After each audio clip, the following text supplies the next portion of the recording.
record this as well. So the very I'm going to cover. We'll focus more because it's going to be it's going to be more focused with solving past papers and questions. So I'm assuming you've gone over this once. So maybe you don't have to, like, I don't have to teach you. I mean, you have some basic concepts of everything, but we'll go over everything, but slightly in a faster way. If you want me to slow down, you can ask me to slow down, TK. That's but my assumption is that at least 20 to 30% you have an understanding of these topics. Now, now atomic structure, the basic is kind of the same. It's you've got protons and neutrons and you've got your electrons. Those are the three elementary particles, and the mass of a proton is the relative mass of a proton. And the reason you call it a relative mass is it's the mass that is in comparison to each other. So the relative mass of a proton, neutron, and an electron, that's for proton, it's 1. For neutron, it's also 1. For electron, it's very tiny. It's 1/18, 36. And the relative charge, which is the charge in comparison to each other, that's so the relative charge is for a proton, it's +1. For a neutron, it's 0. It's got no charge. That's why it's neutral. It's got no charge, and electron is -1. Now, these are not the actual masses. These are the relative masses in comparison to each other. The actual charge of a proton is actually measured in coulombs, and that's 1 point. It's given in your data booklet, and I mean, from now on, there's no data booklet, so it would be given with the question. So one of them is positive, the other one is negative 1.6 times 10⁻⁻19 coulombs. And so is this. This is the mass in comparison to each other. What 1 over here and 1 over here means is that whatever is the mass of a proton, the neutron is going to have exactly the same mass. And 1/1836 means that the electron is going to be 1836 times lighter than a proton and a neutron. So you're already familiar with this, and you're also familiar with, I mean, is this clear? Do you have any questions about this? This is clear, right? Yes. Sir, where did the 1.6 come from? Hey, that's the actual charge. I mean, it's not, I mean, the charge is not actually +1. That's the relative charge. I mean, what +1 means is, what +1 and -1 means is that whatever is the charge on a proton, the charge on an electron is exactly the same, except that it's negative. So charges are measured in coulombs. I mean, you must have studied physics. So charges are actually measured in coulombs. And the actual charge of a proton is 1.6 into 10⁻⁻19 coulombs. And the actual charge of an electron is exactly the same, but it's got a negative value. So one is +1, the other one is -1. So do you understand what 1 over here stands for? Is that clear? Yeah. Okay, so Yeah. it's a relative charge and it's relative mass. Then what would happen is that you might, I mean, they might ask you to know this as well. They might give you some very basic questions. Like charges, they attract, and unlike charges, they repel. So sorry, like charges repel. And you've got unlike charges, opposite charges, they attract.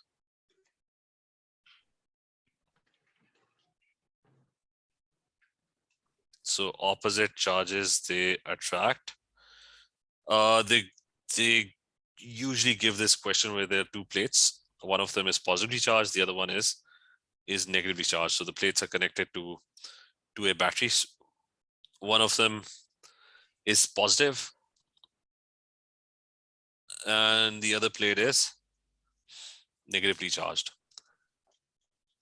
And a beam of particles is going to flow through the, it's going to be fired through the 2 plates. So there's this beam of particles that contains protons, neutrons, and electrons. And these particles are coming in. So in which direction would the electrons move? To the top or to the bottom? To the top. Okay, so they're going to get deflected to the top, and the protons are going to be deflected towards the bottom. And what about the neutrons? Where would they go? They wouldn't be deflected in the continuous state. So they're not going to get deflected, and they're going to continue straight. Why is the deflection of the electron more compared to the proton? Because an electron is lighter. Lighter, TK, because it's lighter, so there's going to be more deflection. TK, we just did the mass. The relative mass is 1/1836. TK, remember the actual mass is around 9 point. I mean, it's really tiny. I mean, we can Google its mass, and it's this one. It's 9.1 into 10⁻31 kilograms.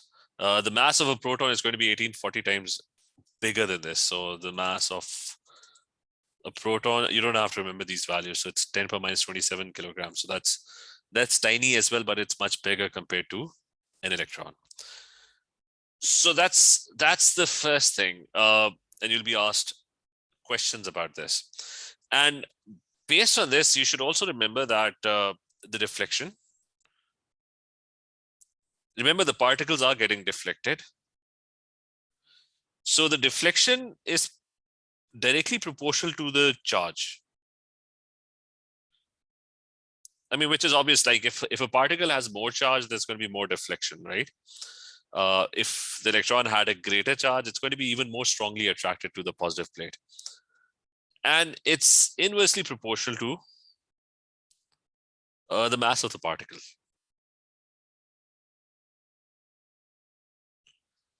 So the heavier it is, the lighter is going to be the deflection. We'll do a few questions on this, but you should remember this, that heavier particles are going to have lesser deflection. So it's an inverse proportionality, and lighter particles that have greater charge, they're going to get more deflected. Is that clear, this thing?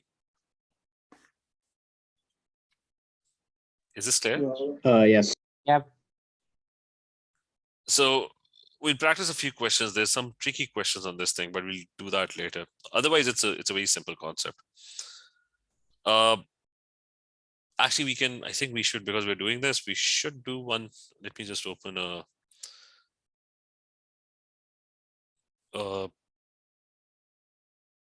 atomic structure subtopic. Just 1 second, this one. Sir, while you're opening that, can I ask you something? Yes. Sir, should we be like writing notes as you're going along, or will you tell us when to write something? What you can do is, I can actually, I mean, this entire thing, it can be converted into a PDF. So you don't need to actually. I'll send the PDF, or I'll share the board link. I mean, I can share the board link, so the notes are already written over here. So it's up to you. I mean, if for some people it's easier if they write, and it's easier for them to understand. For some people, it's like if they're watching it, and so they don't want to get distracted. So it's up to you. But the notes are not going to go anywhere. Is that clear? Yeah, perfect. All right, thank you, sir. So now, 1 second. What was I opening? Did I open it?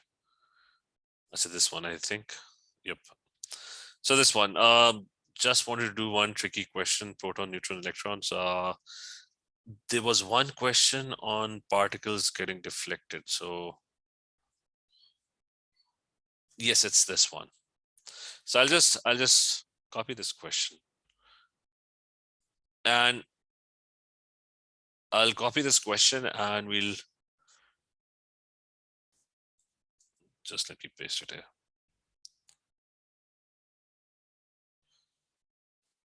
This pasting is so it becomes part of the PDF we eventually have. So this one, the question is, it's the same question. It's on the same thing. So there's a beam of charged particles that are deflected by an electric field, and in identical conditions, the angle of deflection of a particle is proportional to its charge to mass ratio. So this is what we just did. I mean, its proportional deflection is proportional to the charge to mass ratio. So they already told us that. Now, in an experiment, protons are deflected by an angle of 15 degrees. So, I mean, let's take the above example.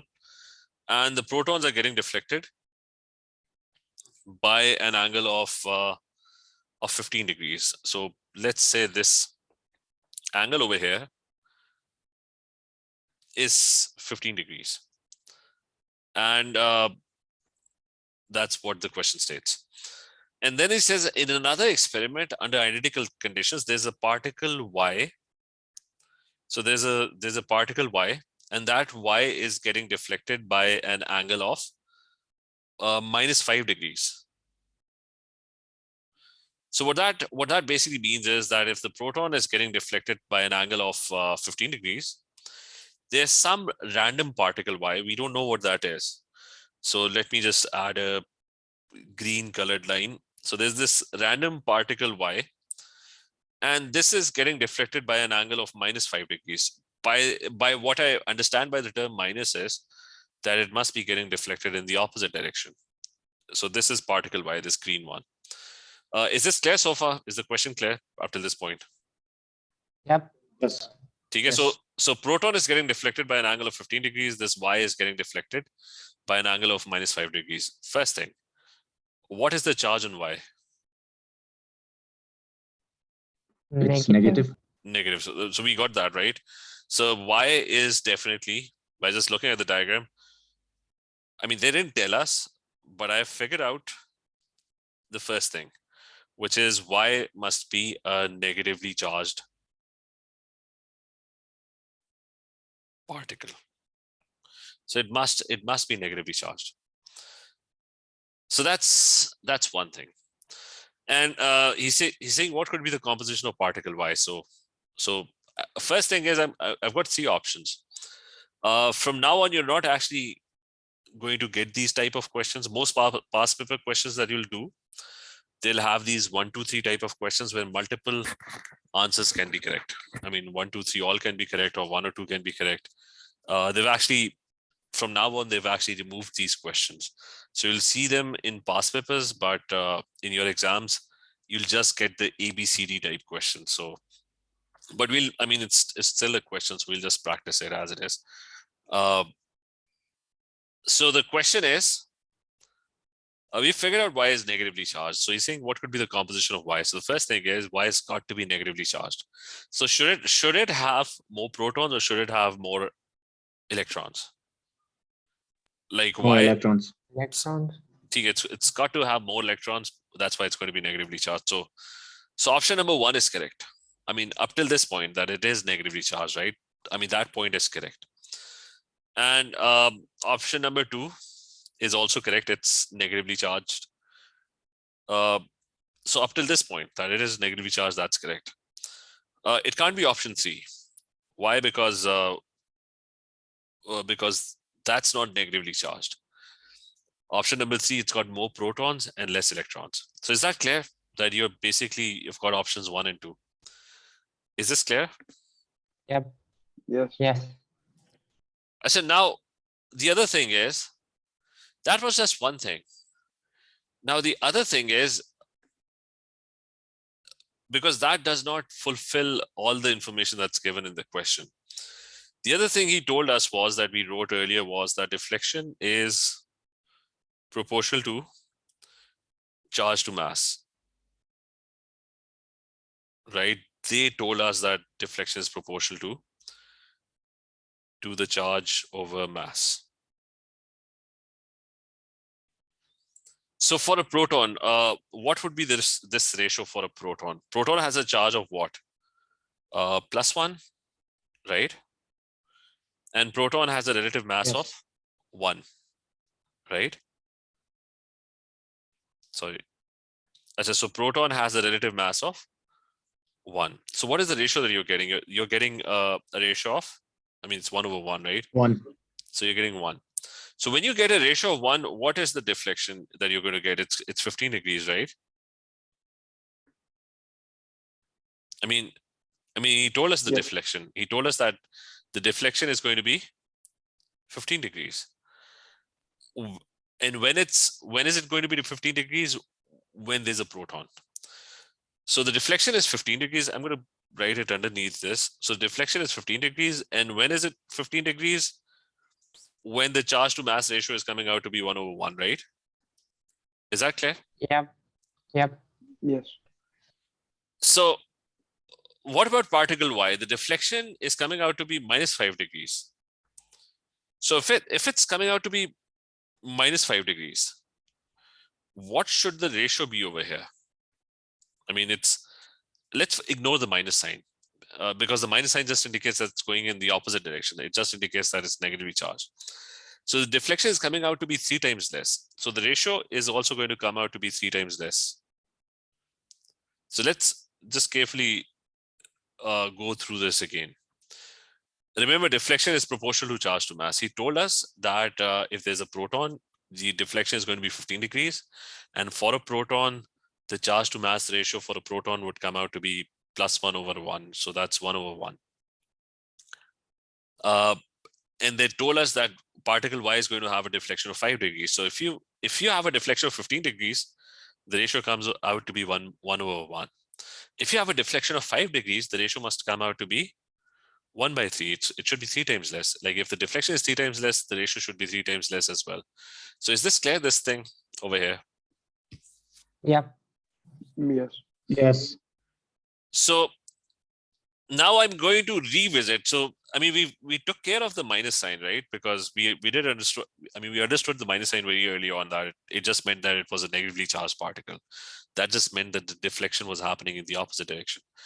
Now, what I'm going to now find out is whether option 1 or option 2, which one would give me a charge to mass ratio of 1/3? Because if it gives a 1/3 ratio, that would mean the deflection would be 5 degrees, right? So let's focus on option 1 first. What's the charge on this particle 1?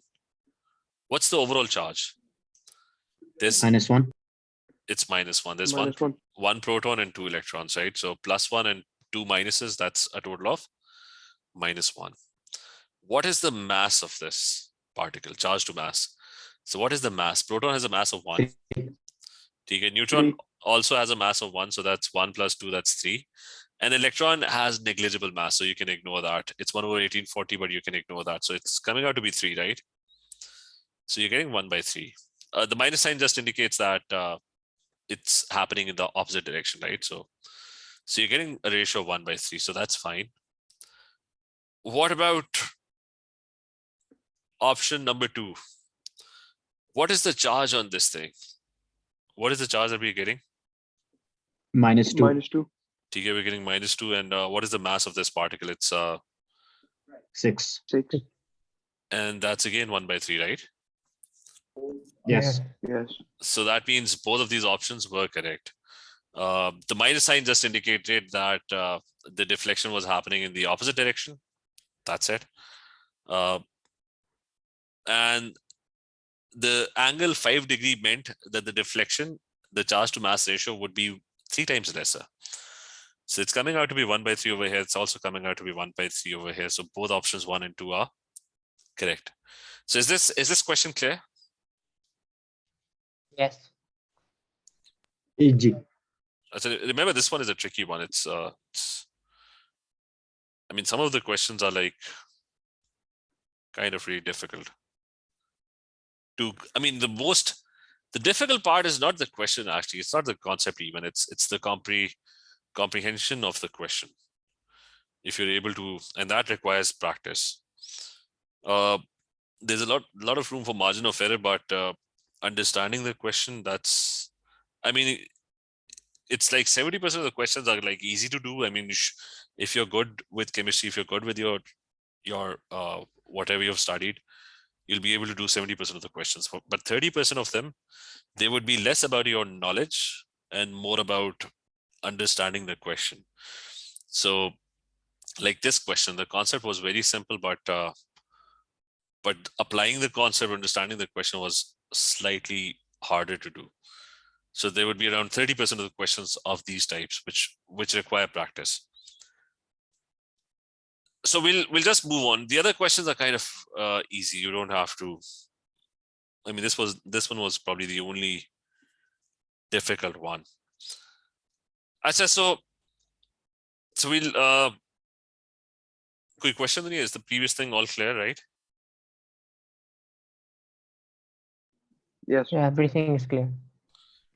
So let's move to an atom. It's what's an atom? It's like in O levels you studied that the protons and neutrons are in the nucleus, right? So you got protons and you got a bunch of neutrons in the nucleus. What charge would the nucleus have? Positive. And because it's got protons, the neutrons don't have any charge, so it's positively charged. And that's your nucleus. And the electrons are all lying around it. So there are all sorts of shells. And all these negatively charged electrons are moving around it.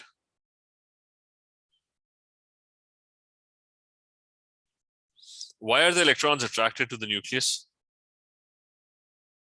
Because of the positive charge.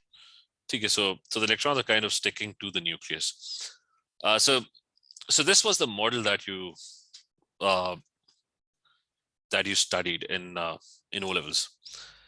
Now the actual model is that looked like a model of the solar system. It's like a new sun in the middle and the planets revolving around it. But the actual atom kind of looks like flies that are buzzing around his feet. Like maybe if I can just Google a picture, just 1 second. 1 second.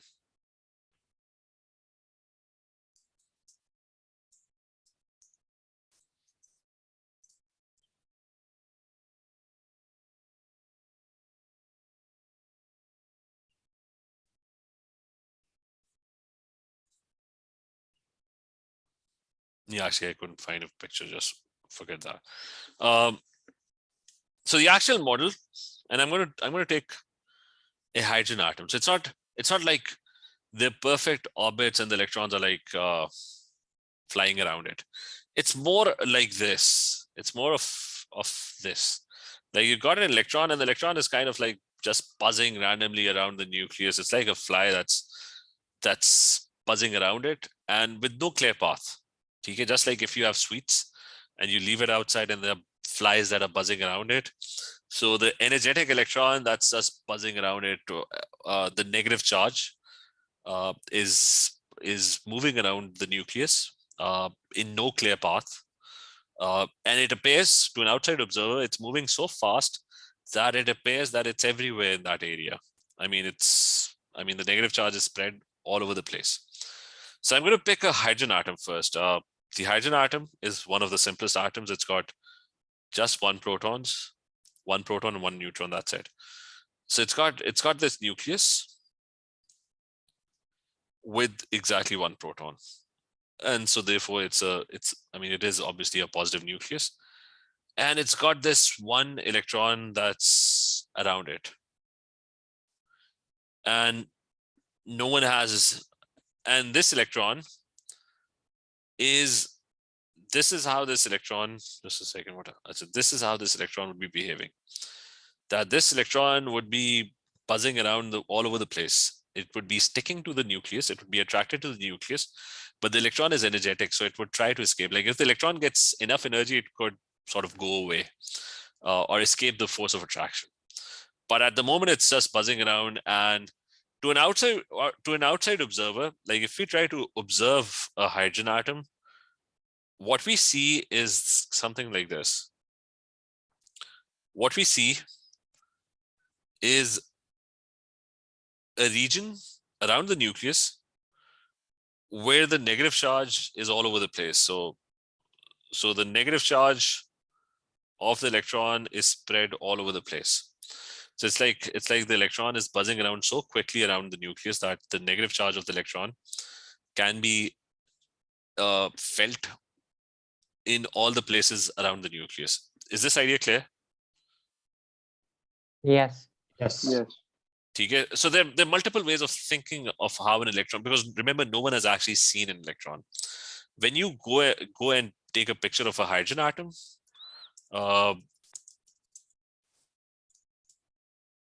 like if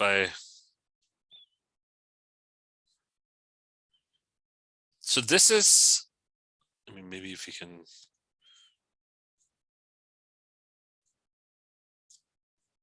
So what you basically observe is, I'm not sure if we can.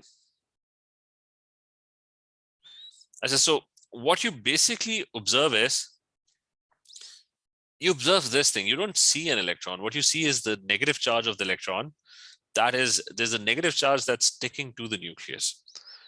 And the electron is so small that no one has actually ever taken a picture of the electron. I mean, no one knows how that negative charge is moving. So we can just make up theories about that. Some people say that it's like a bee that's buzzing around so quickly, just like the fan. Like if the fan is moving around, what do you see? You don't see the blades of the fan. What you just see is a blurred circular disc around the fan. You get my point? Yes. Yes. I said, but some people then say that the electron is not actually a particle, and that it's kind of a wave, like my sound. Okay, my sound has a certain definition, and my sound exists in certain areas, in multiple places at the same time. Like if I'm speaking in my room, my sound can be, I mean, heard in the room, and maybe it might not be heard in the next room, right? So the negative charge of the electron is like a wave that's moving or attracted to the nucleus. Just like the waves in the sea, they don't jump out of the sea. Why? Because the gravitational forces pulling the waves down, right? I mean, you can see the waves, but the waves stay in the sea. They don't come out of the sea, right? So the electron is like a wave. It's like a wave that's moving around it. It's like a negative charge wave that's moving around it, but it's sticking to the nucleus. So they make up all these random theories. So no one has actually taken a picture of the electron. Now this is how the electron is going to behave. Sometimes the electron is in a spherical region around the nucleus. Sometimes the negative charge of the electron can only be felt in certain areas, in two lobes. That's called a p orbital. This one is called an s orbital. That's a spherical orbital. This one is known as a p orbital, that the negative charge of the electron can't be felt on. I mean, the nucleus is right in the center.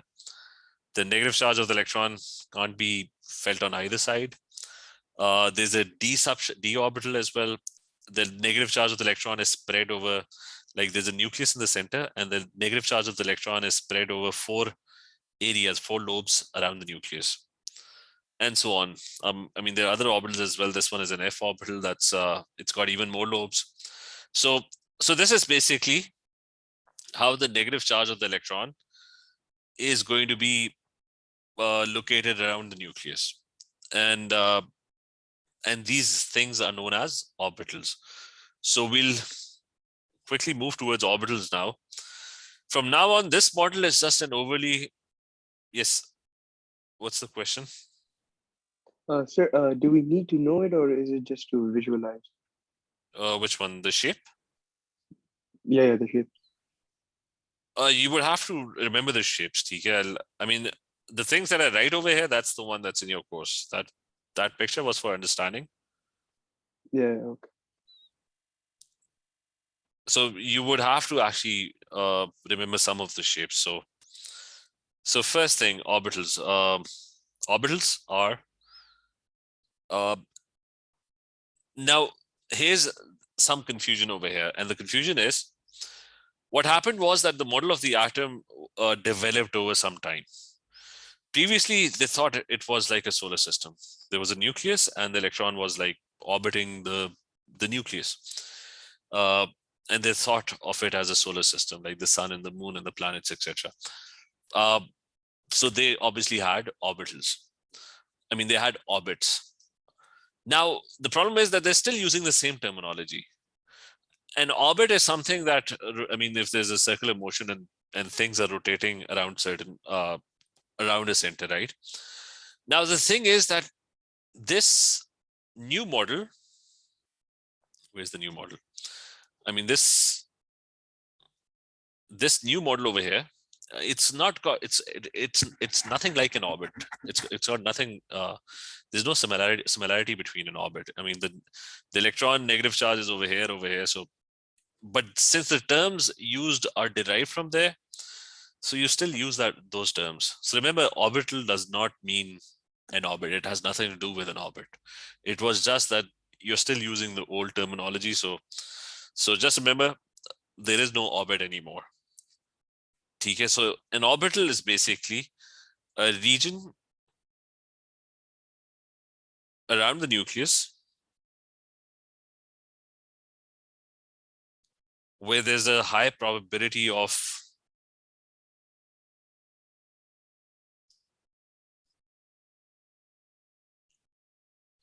where there's a high probability of finding the electron or finding the negative charge of the electron.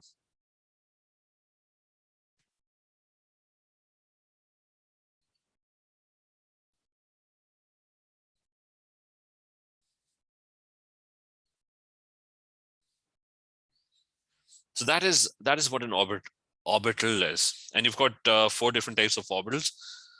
2 of them, their shapes you should remember. So there's an s orbital. You'll be asked to draw their shapes. So the first one is an s orbital. An s orbital is a spherical orbital. So if you have a nucleus, so let's say there's a nucleus and there's an electron around the nucleus in an s orbital. So that is what an s orbital would look like. The negative charge of the electron is going to be located or spread around all over the place. So that's how one electron would look like if it's in an s orbital. Similarly, you've got p orbitals, and now p orbitals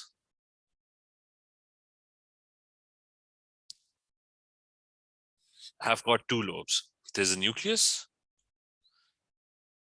and the electron is going to be located in two places around the nucleus. Let me just draw this first.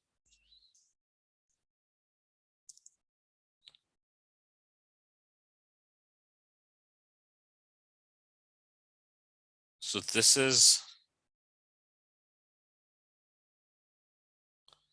how it's going to look like. The nucleus would be in the center.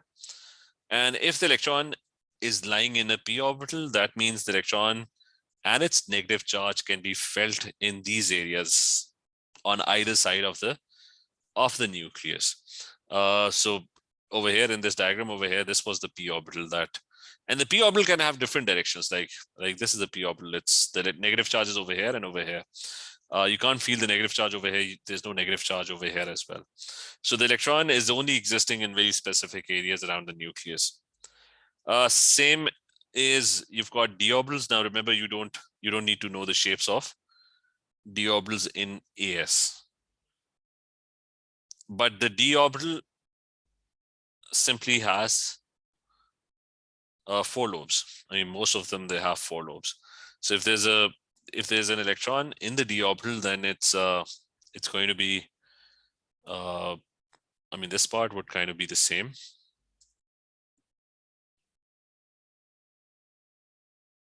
And it's going to have 4 lobes. We can just add 2 more lobes to this.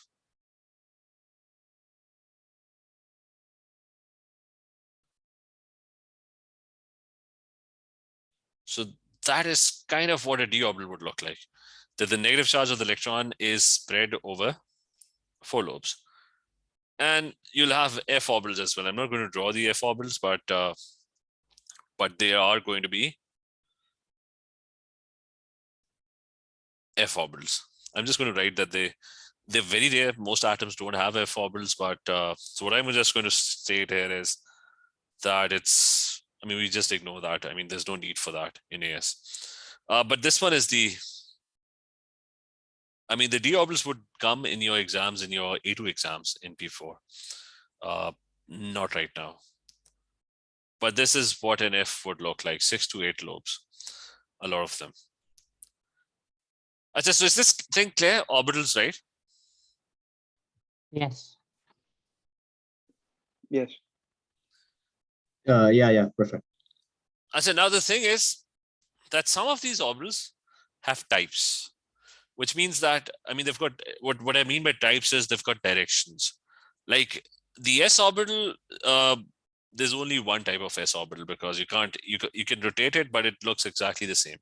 Like even if I rotate it, it would look exactly the same. The p orbital would have different directions. Like over here, if we look at a p orbital, remember the p orbital could be vertical, it could be horizontal, so it's got different directions, so they're different axes. I'll just copy p orbitals over here, p.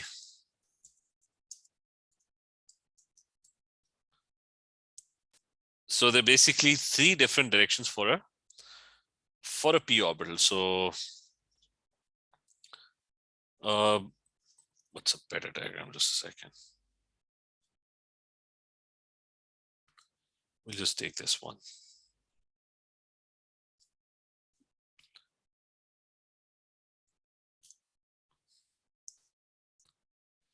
So here's your p orbital. It's got so around the nucleus, there are three different areas where the electron could exist. The shape would be exactly the same, but it could either exist on the x-axis or the y-axis or the z-axis. So there are three different types of p orbitals, and they're named accordingly. So if this is the x-axis, then this would be known as the px orbital. So if the electron density or the negative charge of the electron, or if the electron is buzzing around on the x-axis, then that's a px orbital. If the electron is somewhere around the y-axis, I mean this isn't the y-axis. Let's say this one is the y-axis. Then this would be known as the py orbital. And similarly, if the electron is on the z-axis, then it would be known as the pz orbital. So there are three different types of p orbitals. The only difference is, I mean, they're identical. They're known as degenerate orbitals. There's a term that is often used.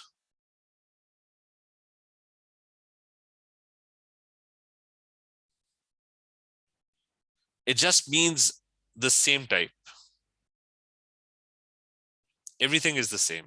There is no difference, except obviously the direction is different. Same type, same energy, everything is identical except for the direction. So except direction is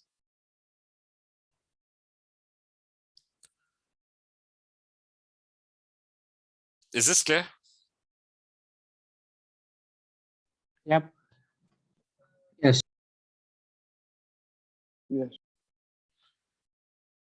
So except the direction is different, and the same is true for the d orbital as well. They're different. They're going to be different directions for the d orbital. Like if I just I mean, the d subshell can have different, around the nucleus it can have different directions. So let me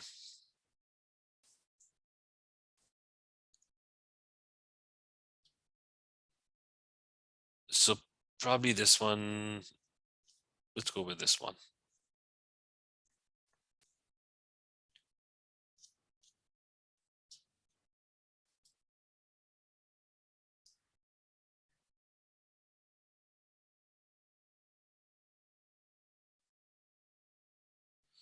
So that's what a d would look like. Around the nucleus, the three axis.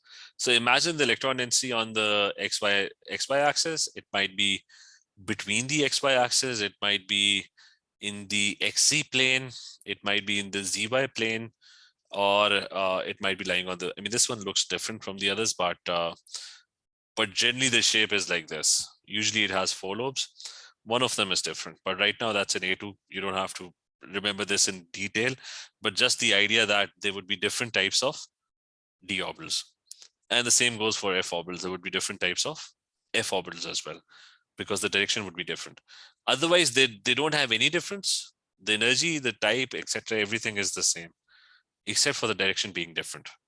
So is this clear? The thing about orbitals, that electrons would exist in orbitals? Sir, Yes. would we need to know the direction in like a question or for something? You would need to know details about S and P. Like they Like would the direction. they would specifically ask you to draw. There would be questions where they would specifically ask you to draw the PZ orbital, right? And they might give you Oh. 3 axes, right? So where would the P orbital would look like this? It's going to have 2 lobes, but the 2 lobes would exist on the Z axis, right? If they ask Yeah. Okay. if they're asking for the PZ orbital, right? They're not going to ask you about d orbitals right now. That's an A2. So you can just get the idea, just move on. You don't have to remember this. But for P, you would have to remember this, right? Oh, okay. Okay, thank you. So, or S doesn't have any directions, right? Because you rotate it, it looks exactly the same. So there's no different types of S. There's only one S. There are 3 types of P. There are 5 types of D, depending on how the D is located around the nucleus, how the electron is located around the nucleus. And we can just ignore if F doesn't come up in most atoms. So let's leave this here. This is just the basics. Just remember that electrons exist in orbitals. In the next class, we'll probably learn how to, like, how do we know which orbitals would the electron, like if sodium has 11 electrons, how do I put those 11 electrons in what orbitals? So we'll learn about that in the next class, okay? So let's All right. Yes, ठीक है कोई Okay, question? sir. चलो ठीक है, okay. Take care. All right. Hafiz. Assalamu alaikum. Allah Hafiz.